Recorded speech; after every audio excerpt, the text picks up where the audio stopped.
the train stopped and it went into blackouts and the whole theater was dark because the missiles were flying overhead. Before we continue, we invite you to follow our channel, the only American show reporting live from Ukraine every day.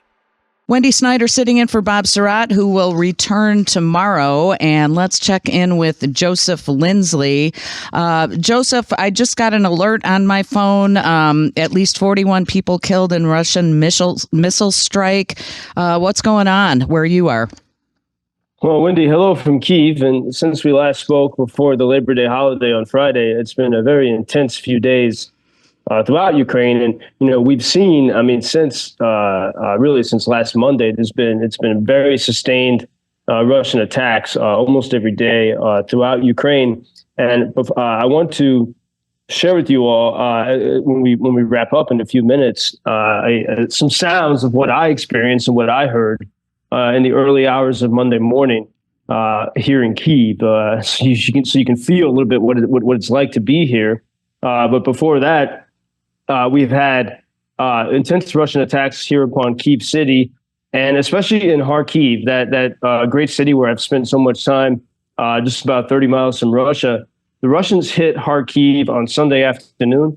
More than 10, probably about a dozen missiles hit within the space of a few minutes.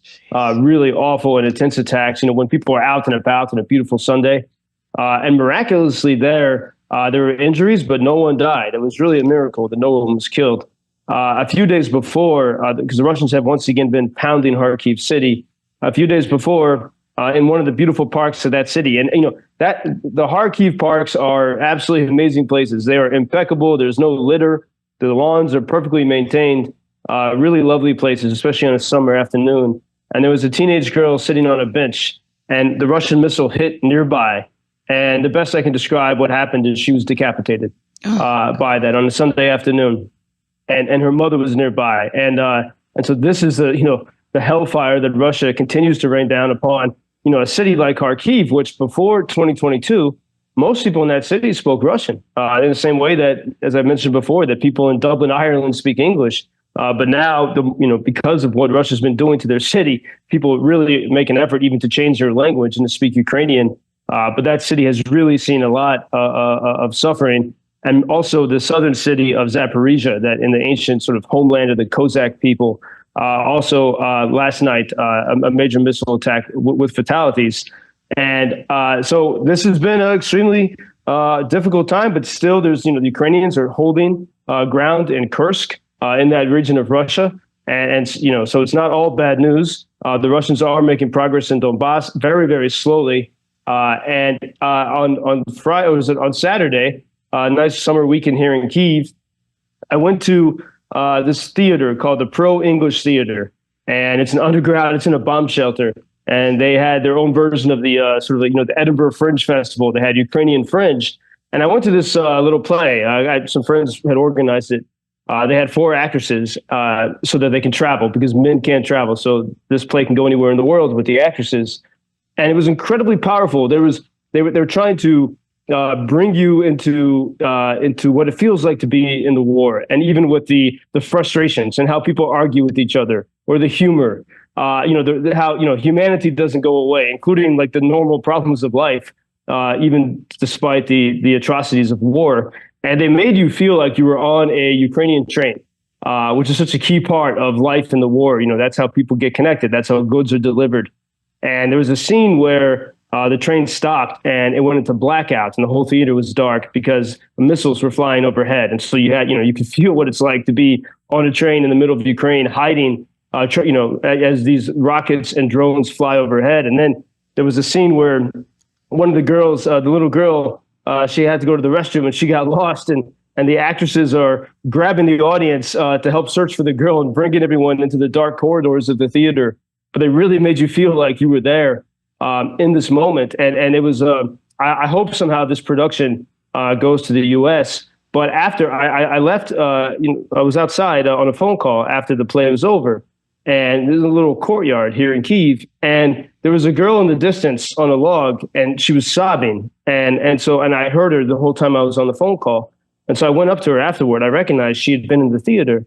And I asked, I said, "Are you all right?" And she said, "No, yes, maybe." She said, she said, I don't know. She said she hadn't cried in like 5 months, and something in that play, opened up those emotions. And, she said, she felt sad. She felt that she was being weak by crying in public. And of course I said, it's word time. That's pretty normal. But you see moments like this everywhere you go throughout here and in this time, and also a way for people to connect with each other. And I want to share with you what I heard. I was up late working on Monday. It was early hours of Monday, like 4 a.m. or so. We had reports of Russian bombers in the air. And in this clip, you can hear, I think you can probably even hear me typing a bit. I was writing some articles, and then you can hear the Russian bombs. And it was incredibly intense, Wendy. Within just a few minutes, the Russians sent missiles coming up from the south to Kyiv, and also from the north. So hitting the city on two different sides. And at the very end, I finally, when you heard the loudest thud, I went down to the shelter in the building I'm in, and they were playing the music of Andrea Bocelli to keep people calm. And it was this very surreal mixture of Bocelli and bombs, and we can take a listen here.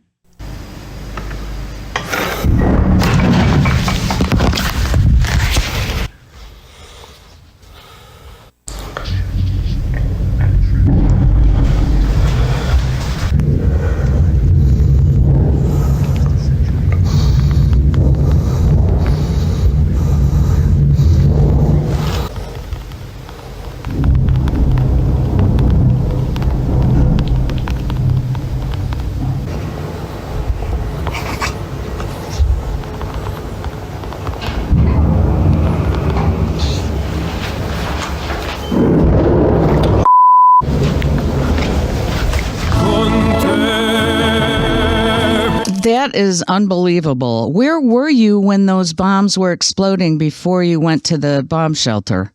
I was in my place where I stay in Kyiv, and not on the low floor, pretty high, and but you get used to it, and you have to. Do you take an elevator? Do you run down the stairs? Is the whole building shaking, or do you just stay where you are, away from the windows? And this is a question that everyone has to answer. And I think you wait, and then all of a sudden, I think you heard that last one where I had to beep out my swear word. That was, I felt I've been close to a lot of bad stuff, and that was difficult. But fortunately, here in Kyiv, the air defense did work that night. So it could have been much worse. But when you hear that, you hear the music of Bocelli. You feel like time is frozen, and you're in some kind of weird film or dream. It really is bizarre. It does sound like a movie. It really does. Has this been the most intense bombing going on since the war started? No, a week ago, last Monday was the most intense nationwide. But what we've seen since then is a very sustained. The sustained attacks these past 2 weeks. This is the first time that we've seen this almost every day.